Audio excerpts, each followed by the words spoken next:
그리스도의 책임과 권세라는 주제로 말씀을 전하고자 합니다. 사랑하는 성도 여러분, 오늘은 교회의 한 해를 마무리하며 다시 오실 왕을 기대하는 대림절을 앞둔 왕의 그리스도의 주일입니다. 우리는 대림절을 앞두고 초림으로 오신 예수님과 재림으로 오실 왕을 동시에 묵상하는 시간 속에 있습니다. already, 이미와 아직의 긴장 가운데서 야고보는 신앙 공동체와 그리스도의 제자들에게 혀의 권세를 강하게 촉구합니다.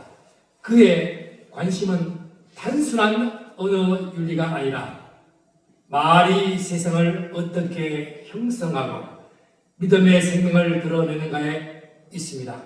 지난주에 말씀하는 것처럼 영혼 없는 몸의 죽은 것 같이 행함 없는 믿음은 죽은 것임을 선포해야 합니다. 우리의 믿음이 살아있음을 무엇으로 증명할까요? 야고보는 가장 예민하고 위험하며 동시에 가장 큰 영향을 가진 지체인 혀를 통해 우리의 신앙의 실제를 드러냅니다. 살아있는 믿음은 말씀을 듣는 것으로 끝나지 않고 말씀을 말하는 방식에서 나타납니다.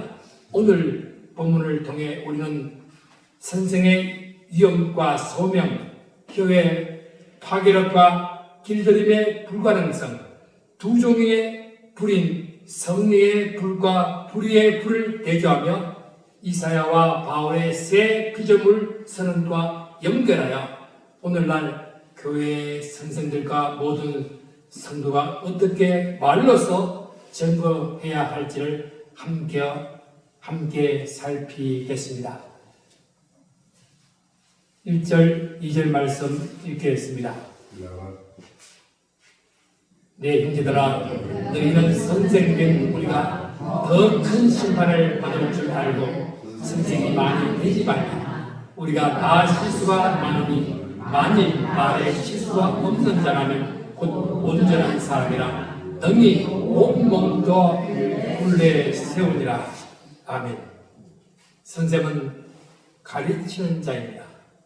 그 말은 곧 영향력을 가진 자라는 뜻입니다. 지식과 권위를 가지고 타인의 삶의 방향을 제시하는 자리는 영광스럽지만 동시에 그만큼 무거운 책임을 수반합니다. 우리의 실수 중 가장 드러나기 쉬운 것이 야말로 말의 실수입니다. 야고보는 선생들을 향해 경고합니다. 그들은 말로 사람들을 이끌고 때로는 형성과 방향을 정합니다. 그런 만큼 더 큰 심판을 받을 것이라는 경고는 그 책임의 중대함입니다. 여기서 중요한 것은 말로서 가르치는 자의 실천적인 삶입니다. 말과 삶의 일치가 요구됩니다.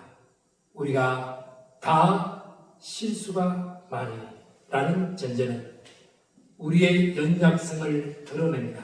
그러나 연약함을 변명 삼아 책임을 회피하면 안 됩니다.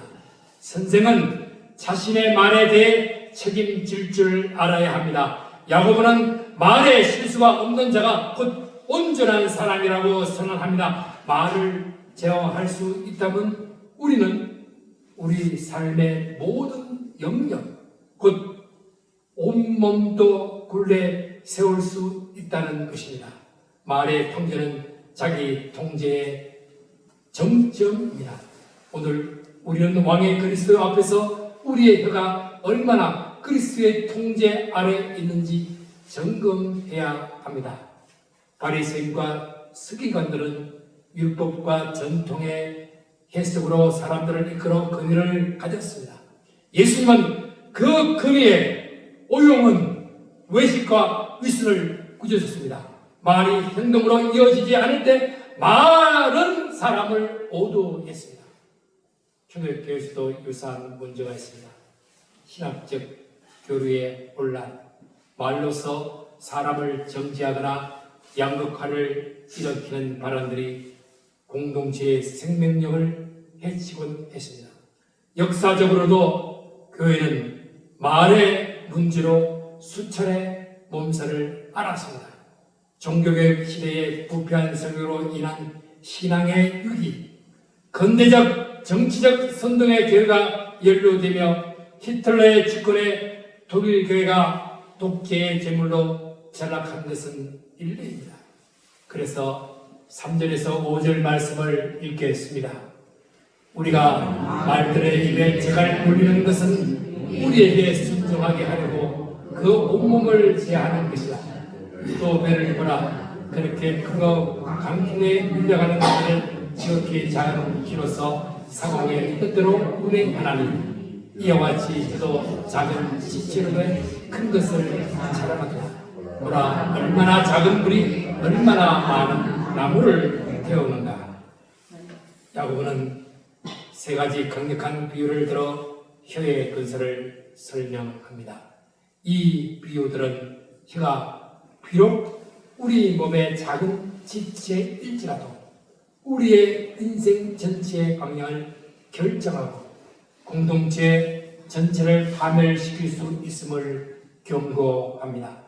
말의 재갈을 물리는 것은 야생마의 입에 물린 작은 재갈이 그 거대한 몸 전체를 움직입니다.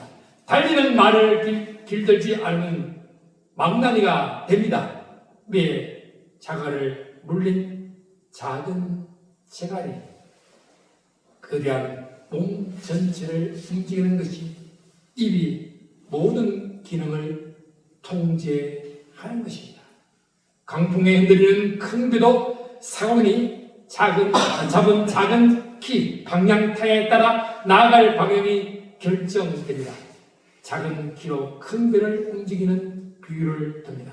작고 보잘것 없이 보이는 지체가 얼마나 큰 영향을 미치는지 보여줍니다.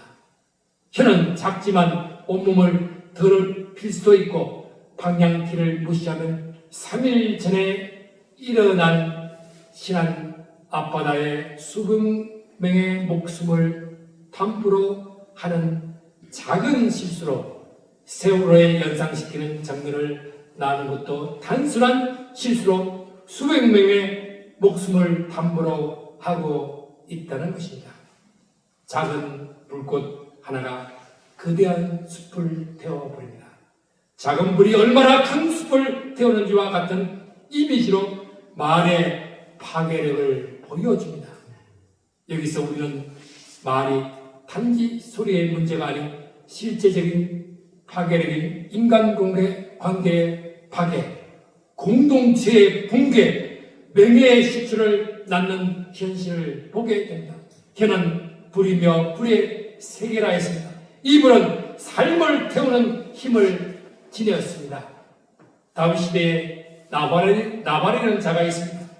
나발은 이름은 어리석은 사람이란 이릅니다. 10편 13편에 어리석은 자는 그 마음에 이르기를 하나님이 없다고 했습니다. 그의 혀로 인해 멸망한 사람의 대표적인 예입니다. 그는 다윗의 부하들에게 모욕적인 말을 함으로써 자신과 그의 집안 전체를 파멸의 위기를 몰아넣었습니다. 반면 그의 아내 아비가일은 지혜로운 말로 상황을 수습하고 집안을 구했습니다. 죽고 사는 것이 혀의 근세에 달렸다는 자문의 말씀이 현실로 드러난 것입니다. 야고보는 혀의 파괴력을 가장 강력하게 묘사합니다. 6절 말씀 읽겠습니다.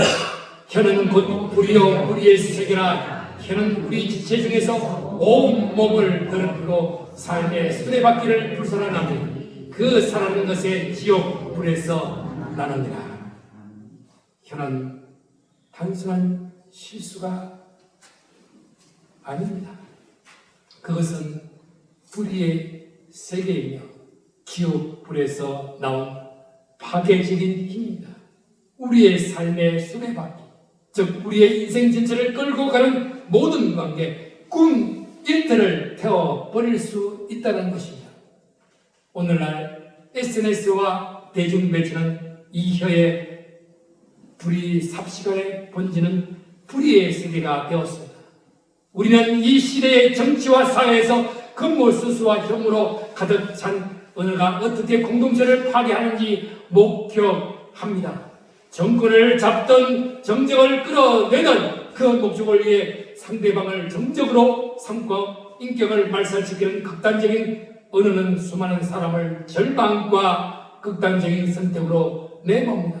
이러한 혀의 행포는 소수 독재자뿐 아니라 군중 심리를 이용하는 민주화주의의 숨은 파쇼이즘의 즉 언어에서 나타나며 이것이 바로 야고보가 경고한 지옥 불에서 나는 불입니다. 7절과 8절 말씀 읽겠습니다. 여러 종류의 짐승과 새와 벌레와 바다의 생물은 다 사람이 길들일 수 있고 길들여 악하여 행하는 것은 길들의 사람이 없느니 시지 아니하는 악이요 죽이는 독이 가득한 것이다. 야고보는 사람과 피조물 대부분이 길들여질 수 있음을 지적합니다. 혀만큼은 길들일 수 없다고 선언합니다. 창조의 명예에서 인간은 피조물을 다스리고 길들이는 능력을 부여받았지만 혀는 그 자체로 통제하기 어렵습니다. 쉬지 아니하는 악과 죽이는 독이라는 표현은 혀의 지속적인 위험을 강조합니다. 심성과 바다 생물은 기들일 수 있지만 혀는 능히 기들일 수 사람이 없다고 선언합니다. 혀는 쉬지 않은 악이요 죽이는 독이 가득한 것입니다. 인간의 의지와 노력만으로는 이 혀의 악을 제어할 수 없습니다. 인간의 힘으로 혀를 길들일 수 없다는 우리의 혀는 끊임없이 모순을 드러내는 것입니다. 그래서 9절에서 10절 말씀 읽겠습니다. 이것으로 우리가 주 아버지를 찬송하고 또 이것으로 하나님의 형상대로 지음을 받은 사람을 저주하나니 한 입에서 찬송과 저주가 나오는가 내 얘들아 이것이 마땅하지 아니하니라. 한 입에서 찬송과 저주가 나올 수 없습니다. 가장 강력한 권면이 이곳에 있습니다. 한 입으로 하나님을 찬송하면서 사람을 저주하는 모순적 행동은 그리스도의 제자에게 어울리지 않습니다. 샘과 나무의 비유는 본질적 일관성을 요구합니다. 성도는 말로 말할 때 그의 심장과 정체성, 즉 그가 누구에게 속했는지를 드러납니다. 인간은 하나님의 형상으로 창조되어 하스름의 고난을 받았습니다. 피조물을 돌보고 길들이는 위치에 놓였지만 야고보는 혀만은 길들일 수 없다고 말합니다. 여기서 우리는 인간의 통치권이 한계가 있음을 보며 죄로 인해 부패한 내적 욕망, 특히 말이 인간의 통치 능력을 무력화시킨다는 사실을 깨닫습니다. 우리가 인간을 저주하는 것은 하나님의 형상을 모독하는 행위입니다. 어떻게 예배당에서는 할렐루야를 외치는 입이 예배당 문을 나서서는 이웃을 깎아내리고 험담하며 거짓말을 할 수 있습니까? 그래서 11절, 12절 말씀 읽겠습니다. 샘이 한 구멍으로 어찌 단물과 선물을 내겠느냐? 내 형제들아 어찌 무화과 나무와 감람나무를 포도나무와 무화과 맺겠느냐? 이와 같이 짠불이 단물을 내지 못하느냐? 자연의 불만한 이치를 들어 이 모순을 꾸짖습니다. 샘이 한 구멍에서 단물과 선물을 낼 수 없습니다. 무화과 나무와 감람 열매를 포도나무와 무화과 나무를 믿을 수 없습니다. 선물을 내는 혀는 찬송을 내지 못합니다. 이는 우리의 내면의 상태를 정확하게 반영합니다. 한 입이 두 말이 나오는 것은 우리 영혼이 거듭나지 못했거나 이중적인 삶을 살고 있다는 증거입니다. 그래서 교회사 위대한 인물인 어거스틴의 젊은 시절 때때로 수학자로서의 말을 다루는데 천부적인 재능이 있었습니다. 하지만 그가 진정으로 그리스도께 회심하기 전까지 그의 웅변술은 세상의 야망과 정욕을 채우는 데 사용되었습니다. 그의 말은 사람들을 현혹하고 세상의 자랑을 쫓게 만드는 지옥불에서 난 불과 같았습니다. 어거스틴이 그리스도를 만나고 회심했을 때에 그의 혀가 가장 먼저 변화되었습니다. 그의 웅변술은 이제 하나님의 영광을 찬양하고 진리를 변화하며 사람들의 영혼을 살리는 데 사용되었습니다. 물이 변하여 포도주가 된 것처럼 육의 사람이 변하여 거듭난 사람이 되어 성령의 사람이 된 것입니다. 우리는 인간의 힘으로 혀를 길들 수 없다는 절망적인 진실을 압니다. 하지만 우리에게 소망이 있습니다. 바로 성령의 불입니다. 선지자 이사야서는 성전에서 하나님의 영광을 볼 때 나는 입술이 부정한 사람에게 가하면서 만물의 왕이신 여호와를 배웠음이로다 라고 즐겨했습니다. 그는 자신의 혀가 가장 먼저 죄에 오염되었음을 고백했습니다. 그때 사람이 숯불을 가져와 이사야의 입술에 대어 그의 부정을 제하였고 이사야의 혀는 하나님의 말씀을 선포하는 거룩한 도구가 되었습니다. 이사야는 하나님께서 새 일을 행하신다고 고백합니다. 바울도 그리스도 안에서 만물이 새로워졌다고 선포합니다. 이 생은 단지 외적 제도나 사회적 변화가 아니라 내적인 변적인 마음과 혀의 변화를 포함됩니다. 거듭난 사람은 말에서 일관성과 생명을 덜어냅니다. 그리스도의 왕적 통치는 이미 시작되었지만 아직 완성되지 않았습니다. 이미와 아직 긴장한 우리로 하여금 지금 사회와 영적인 혀의 통제, 사랑의 실천을 자각하게 합니다. 우리는 왕의 통치 아래에 있지만 완전한 길들임과 정결은 그리스도의 재림때에 완성될 것입니다. 그러므로 현재 말의 삶은 신실한 반응이어야 합니다. 왕의 그리스도께서 오순절의 성령의 불을 보내셨습니다.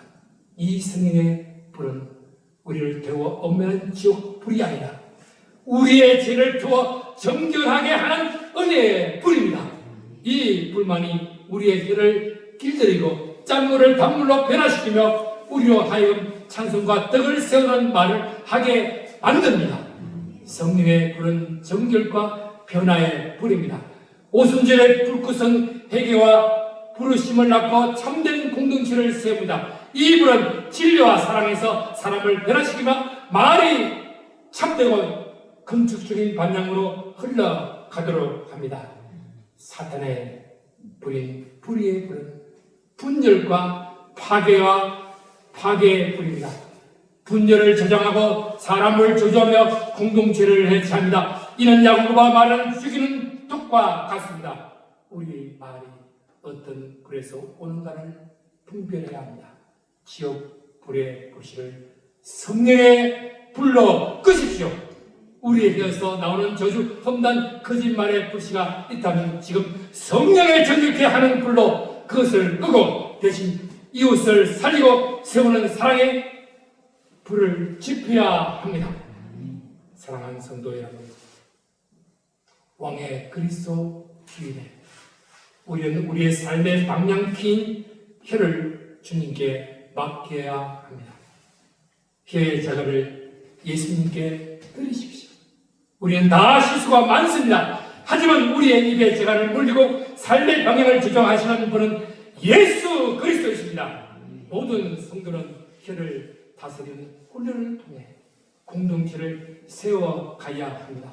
왕의 그리스도의 제자된 선생으로서 우리의 혀는 이 시대를 변화시키는 진리의 금이 되어야 합니다. 한 입으로 찬송과 저주를 내는 모습을 끝내고 오직 단물 생명의 말씀만을 흘려보내는 그런 날 셈이 되시기를 주님의 이름으로 축원합니다.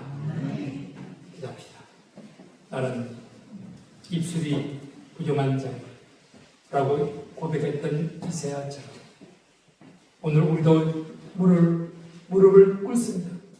성전의 숯불로 이사야의 입술을 만지신 주님, 우리의 입술로 정결하게 하여 주시옵소서. 성령의 불로 우리의 혀로 죄를 태우시고 우리의 입술이 찬양과 축복, 생명과 진리의 통로가 되게 하여 주옵소서. 우리 말이 성령의 불로 단련되어 찬성과 사랑만을 흘려보내는 통로가 되기를 기도합니다. 또한 한 입에서 찬송만이 나오게 하여 주시옵소서. 예수님의 이름으로 기도합니다.